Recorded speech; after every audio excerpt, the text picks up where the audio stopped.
दोस्तों ये कहानी है एक रोबोटिक कंपनी की सीईओ रोमी की। रोमी के घर में उसकी दो बेटियां हैं, उसका पति है, पर रोमी और उसके पति की लव लाइफ इतनी सही नहीं चल रही थी। रोमी का पति उसे सेटिस्फाई नहीं कर पाता, जिस वजह से रोमी को उसके बाद वीडियोस देखकर खुद को खुश करना पड़ता था। तो आज काम पर जाते हुए रोमी के सामने एक डॉग आ जाती है, पर रोमी को उससे बचा लिया इस लड़के सैमुअल ने। रोमी अपने ऑफिस चली जाती है तो आज ऑफिस में कुछ नए इंटर्न्स आए थे और इनमें से एक वही लड़का सैमुअल है। रोमी ने उसे देखा, उसने रोमी को देखा। रोमी अगले दिन जा उससे पूछती है कि तुमने उस डॉग को शांत कैसे किया। सैमुअल कहता है मेरे पास एक कुकी थी, क्या तुम्हें एक चाहिए। रोमी को सैमुअल काफी रूड लगा। वो वापस अपने घर आ जाती है तो यहाँ वो और उसका हस्बैंड चाहे कुछ भी ट्राई करें, पर रोमी सेटिस्फाई नहीं होती। सीन शिफ्ट हुआ ऑफिस की एक पार्टी में। यहाँ रोमी और सैमुअल की फिर से मुलाकात हुई। सैमुअल रोमी को बताता है कि मैंने एक प्रोग्राम में तुम्हें अपना मेंटर चुना है, पर रोमी को इस चीज के बारे पता भी नहीं था। सभी लोग जाकर पार्टी में डांस करने लगते हैं तो रोमी यहाँ अपने पति के साथ डांस नहीं करती। वो साइड में जाकर खड़ गई जहाँ से उसने बस सैमुअल को डांस करते देखा। तो अगले दिन रोमी को गिरी हुई सैमुअल की टाई दिखी। वो ये टाई उठा लेती है। रोमी ने ऑफिस के कर्टन्स बंद कर इसे सूंघना शुरू कर दिया, किस करना शुरू कर दिया। इसके बाद रोमी को स्किन ट्रीटमेंट और थेरेपी लेने जाती है। कहानी गई फिर से उनके ऑफिस में। सैमुअल ने रोमी को उनकी 10 मिनट की मीटिंग के बारे बताया, पर रोमी कहती है कि मेरे पास इतना टाइम नहीं।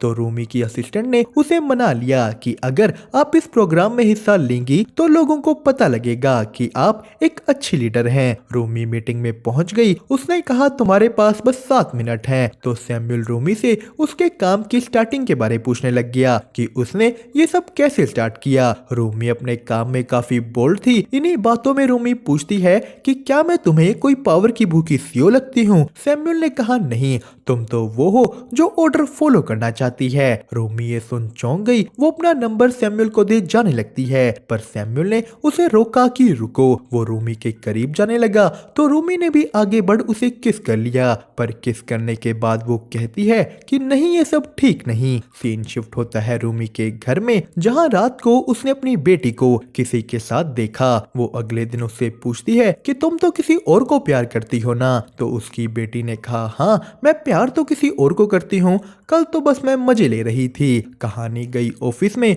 सैमुअल ने रूमी को रोका कि हमें हर हफ्ते मीटिंग करनी है ना, पर रूमी कहती है कि नहीं मैं बिजी हूँ। तो सैमुअल ने कहा कि देखो मीटिंग करना तो कंपनी का रूल है। रूमी ने बोला ठीक है मैं देखती हूँ। रूमी यहाँ से निकल अपने कलीग्स के साथ ड्रिंक करने चली गई। यहाँ सामने सैमुअल भी था और उसी ने रूमी के लिए उसके टेबल पर दूध ऑर्डर करवा दिया। रूमी ये पी लेती है। सैमुअल उसे देख रहा था।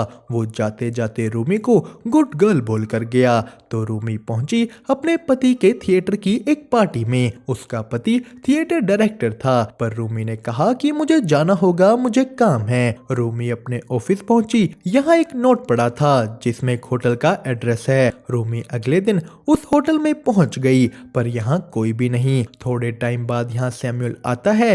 रूमी ने फिर से कहा कि ये ठीक नहीं है, ये तुम्हारा दूध और नोट्स भेजने वाला बिहेवियर, मुझे होटल में बुलाकर वेट करवाना कुछ ठीक नहीं। मैंने आज तक किसी का वेट नहीं किया। तो सैमुअल बोला कि फिर तुम मेरे बुलाने पर इतना सच कर आई क्यों। रूमी के पास इसका कोई जवाब नहीं था। वो कहती है कि तुम जवान हो, मैं तुम्हें हर्ट नहीं करना चाहती। अब इस पे सैमुअल बोला मुझे हर्ट, मुझे तो लगा था कि हाँ मैं पावर में हूँ, क्योंकि अगर मैंने किसी को कुछ भी बता दिया तो तुम सब कुछ खो दोगी। अब सैमुअल का ये डोमिनेंट बिहेवियर देख रूमी टर्न ऑन हो गई। उसे अच्छा लगता था जब कोई उस पे ऑर्डर चलाए, डोमिनेंट बिहेव करे। वो यहाँ से चाह कर भी जा नहीं पाती और सैमुअल उसे अपने करीब भी नहीं आने देता। वो उसे शांत कर दीवार की तरफ मुंह कर खड़ा देता है।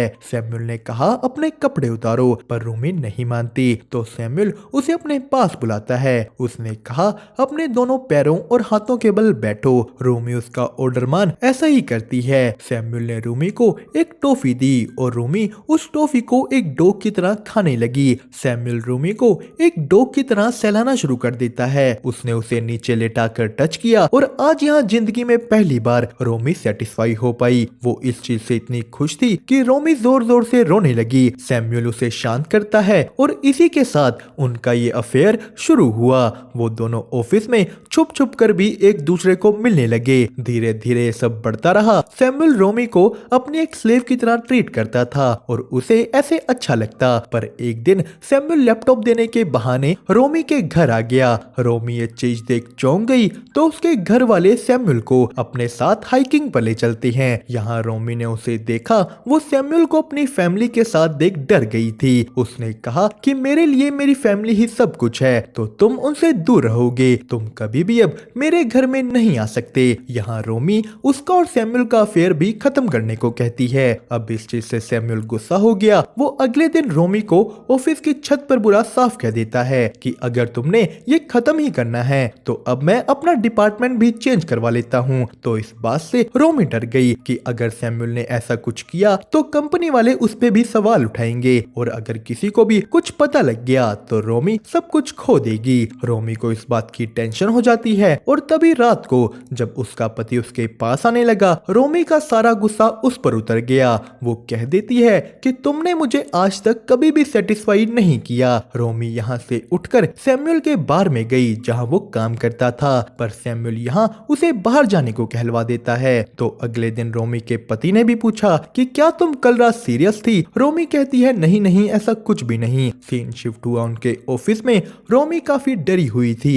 सैमुअल उसे कहता है कि अगर तुम चाहती हो कि मैं किसी को भी कुछ भी ना कहूँ तो चुपचाप मेरी सारी बातें मानो। सैमुअल कहता है कि चलो अपने मुंह से बोलो कि तुम मेरी बातें मानोगी। उसने रोमी को डरा उससे ये बुलवा लिया कि हाँ मैं सब कुछ मानूंगी। वो दोनों इसके बाद एक होटल पहुंचे। यहाँ सैमुअल रोमी को कहता है कि अपने कपड़े उतारो। रोमी उसकी बात मान ऐसा ही करती है। सैमुअल बोला तुम बहुत सुंदर हो। यहीं से उनका ये अफेयर एक और लेवल ऊपर चला गया। इसमें सैमुअल डोमिनेंट था और रोमी उसकी सबमिसिव। सैमुअल जो भी ऑर्डर देता रोमी एक नौकर की तरह सब कुछ मानती। वो दोनों साथ में खुश थे। पर इसी के साथ आई रोमी के घर में एक पार्टी और यहाँ रोमी की असिस्टेंट एस्मे अपने साथ सैमुअल को ले आई। अब रोमी सैमुअल को किसी और के साथ दिख जेलस हो जाती है कि तुम किसी और लड़की को डेट नहीं कर सकते, तुम सिर्फ मेरे हो। पर तभी वहाँ एस्मे आ गई। तो अगले दिन रोमी एस्मे को अपने पास बुला उसे कहती है कि तुम ऑफिस में ऐसे एक इंटर्न को डेट नहीं कर सकती। वो एस्मे को डराती है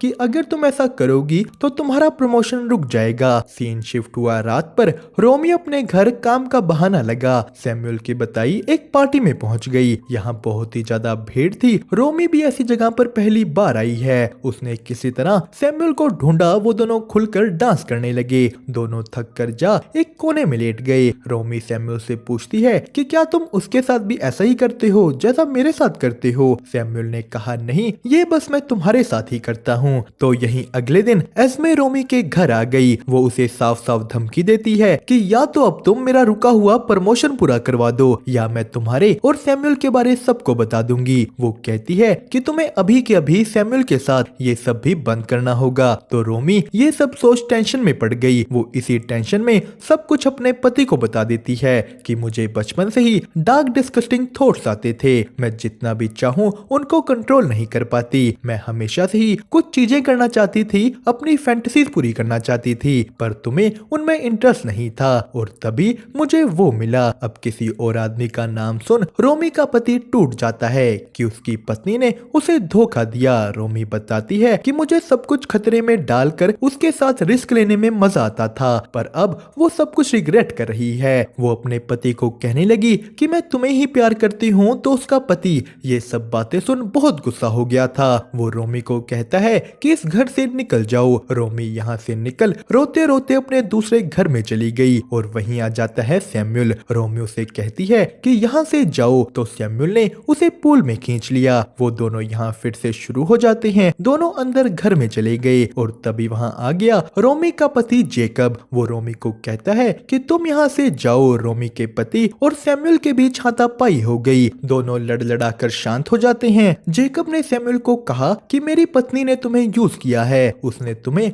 अपनी फैंटेसीज के लिए इस्तेमाल किया। तो सैमुअल बोला कि नहीं ऐसा नहीं है और तभी जेकब को पैनिक अटैक आ गया। यहाँ सैमुअल उसे रिलैक्स करता है। जेकब रोने लगा। सैमुअल को भी अपनी गलती का अंदाजा होता है। तो इधर उस लड़की एस्मे को प्रमोशन मिल गया और रोमी ऐसे ही अकेले अपने घर में रह रही थी। यहाँ उसकी बेटी ने रोमी को बताया कि मॉम डैड को आपकी जरूरत है, वो थिएटर से घर नहीं आ रहे, खाना नहीं खा रहे, आप घर आ जाओ, वो आपको माफ कर देंगे। रोमी अपने पति के थिएटर जाती है। उसने उससे माफी मांगी। तो ऑफिस में जाकर रोमी को पता लगा कि सैमुअल कंपनी छोड़ टोक्यो जा चुका है और यही बात बताते हुए ये बोर्ड मेंबर रोमी को अपने घर पर इनवाइट करता है कि आओ हम इस बारे बात करें। पर रोमी ने उसे गाली दे कहा कि मुझसे ऐसे बात करने का सोचना भी मत, तुम्हें जो भी पता है अपने पास रखो, मुझे कोई फर्क नहीं पड़ता। सीन शिफ्ट हुआ कुछ दिनों बाद पर, जहां रोमी अपने पति के साथ ही वो सब करने लगी थी, पर यहाँ भी वो सैमुअल को ही इमेजिन कर रही है। तो दोस्तों इसी के साथ ये कहानी हुई यहीं पर खत्म। आपको इसकी एक्सप्लेनेशन कैसी लगी हमें कमेंट करके जरूर बताएं। साथ ही साथ वीडियो को लाइक और चैनल को सब्सक्राइब करना मत भूलिएगा।